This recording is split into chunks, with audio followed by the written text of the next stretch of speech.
A few months back, I did a Bakugan discussion on the history of darkness within BakuTech. People seem to like the video, so I figured I could probably do some other videos on the other attributes every now and again, so today we're doing Ventus. I find Ventus to be probably the most interesting of the attributes personally, because it was actually the most underrepresented attribute in all of BakuTech. But despite that, it's probably the fourth best attribute in the game, which doesn't sound too crazy at first, but when there's so few Bakugan, it's actually kind of impressive. Even then, you could maybe make an argument for third over Aquas. I probably wouldn't, but it's not impossible. Anyway, let's go and start off here with Van Falco, the first ever Ventus Bakugan within BakuTech, and actually the only one for well over a year. Yeah, this was it for a long time. And it wasn't really a great way to start. Van Falco is just kind of mid. It's a somewhat large Bakugan, so I guess it has a decent bit of pop-up force, plus the tail here has the whole thing where it can kind of jump, which means you can both skip to another card, or just have a bit of extra attack to it, as that does give it a bit more force heading into an opponent there. So it has a little bit going on, plus the size, I guess, can also technically double as some occupancy, which at the time isn't a bad thing, as occupancy was not to the level that it would end up being, but even so, the thing was just kind of mid. Didn't do a whole lot.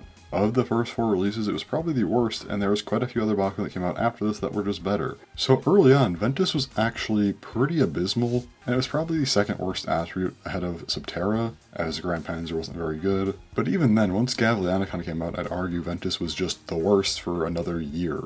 However, in fall of 2012, during BakuTech's proper first season, we would get a couple new releases that actually helped out Ventus a lot. The first of these was Trifalco.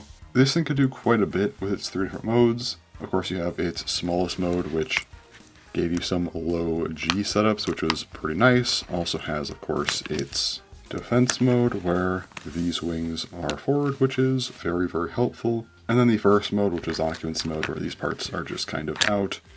Both its defense mode and occupancy mode were pretty solid, not the best for either, but you had both, and again, they were both solid, and you had some low G setups to mix things up. This thing was actually pretty good. So finally, Ventus had something to work with. Around the same time, we had Windmill. Windmill is one of the strangest Bakugan in BakuTech, even post-Gachi. This thing is very awkward to shoot. It requires a very specific type of curve shot, but when done correctly, this thing becomes a pretty menacing attacker. Easily the best attacker in the game at the time, so if used correctly, this thing was an absolute menace. And again, even today, it is still a very good Bakugan, just not to the same extent that it was as Gachi kind of power corrupt things, but this thing was wild for its time. And with this, we now have a full Ventus deck for the first time in over 2 years of BakuTech's existence. Yes, for original Bakugan releases within BakuTech, it did take over 2 years to have a proper Ventus deck. Discounting the obvious New Astroya Skyraider re-releases. I don't really qualify those within BakuTech, they're just kind of reprints. But anyway, it took a very long time. A full Ventus deck wasn't very good though, as Van Falco by this point wasn't great, and Trifalco was still pretty good, but there were just better attributes, although I would say this was at least not the worst attribute by now, which is nice. In fact, it was at least in a decent spot. And right before we get to Gachi, we get one last sort of buff. That being Sextavinal. The reason why I was kind of hesitant to call this thing a buff is because, well, every attribute gets Sextavinal, as well, yeah, it could be any attribute. That said, the buff this gives to different attributes depends on how good each one is and what each one wants.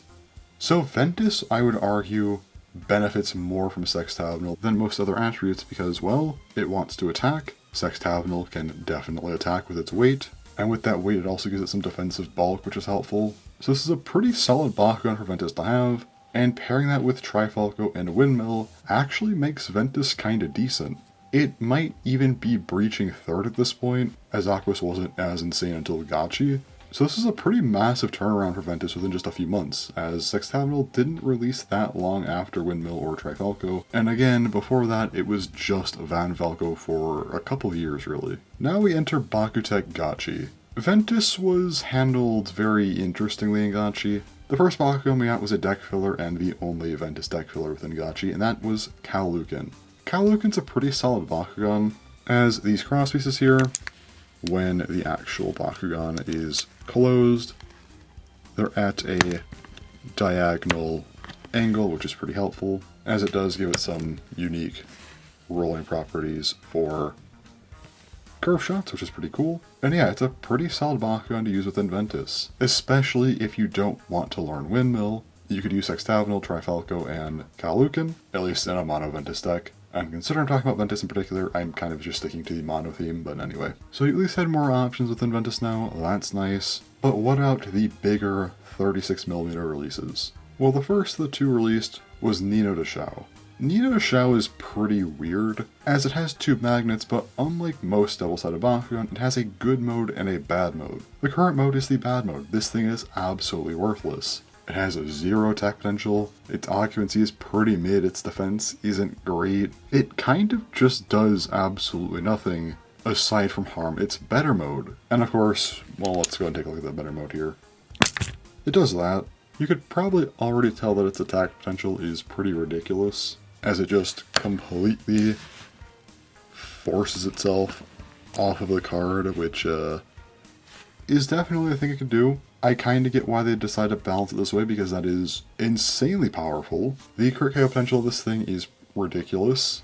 I can't really hype up the attack potential of this thing further. It is just absolutely insane. It's really just balanced out by its other mode, or else this would be the best attacker in the game, no questions asked. That said, if you're willing to understand magnet positioning, you can use this thing more consistently, which means you could generally get the side you want, but it's not a guarantee, so there is definitely risk to using this thing.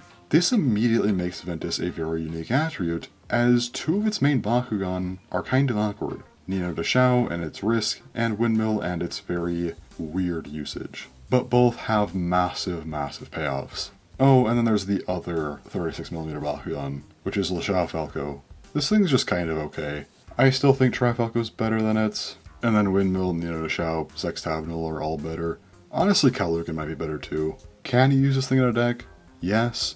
Should you? Probably not. Like, even if you don't want to risk Windmill or Nino de Shao, you're better off using Kalukin, Trifalco, Sextavinal, I think. This thing's just not ideal. It's not horrible, just there's better stuff here. This would actually be the final regular release for Ventus. However, we would then get the God 3 set, and this would give Ventus a massive buff. And that buff was, of course, Chigengaryu. However, let's go ahead and change it back to its original iteration. There we go, there's Gogaryu. And yeah, it does come in the same set, so this is perfectly fair to do.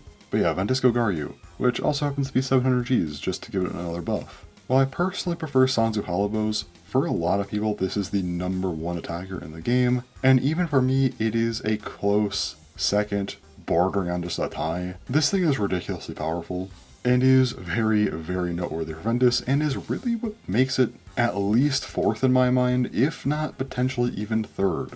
There's also Bakugan Armors, which gives us Shipuzeku.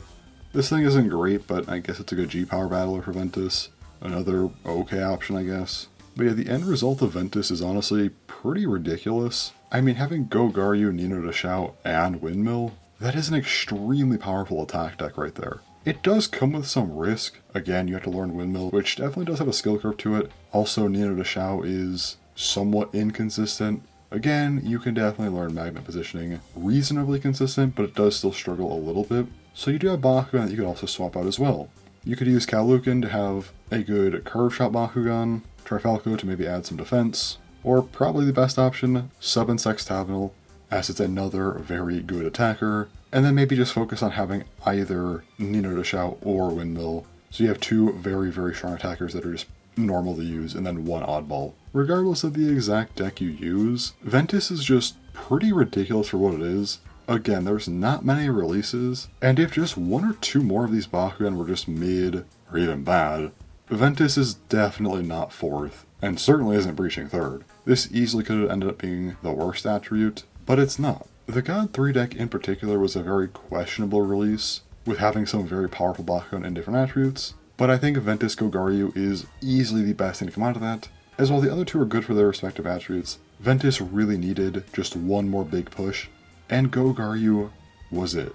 So despite its limitations, I do think Ventus ended up being pretty solid. Yes, Darkus still clears everything, and Pyrus is still the second best, but I do think Ventus at least has a case for 3rd. I'd still give it to Aquas, but it's at least a very, very close 4th, and I think at least reasonably viable. And of course, if you're making a mixed attribute deck, well, there's at least a few Ventus Bakugan worth considering. So hopefully that was interesting, but that's basically all to say, so thanks for watching, and bye-bye.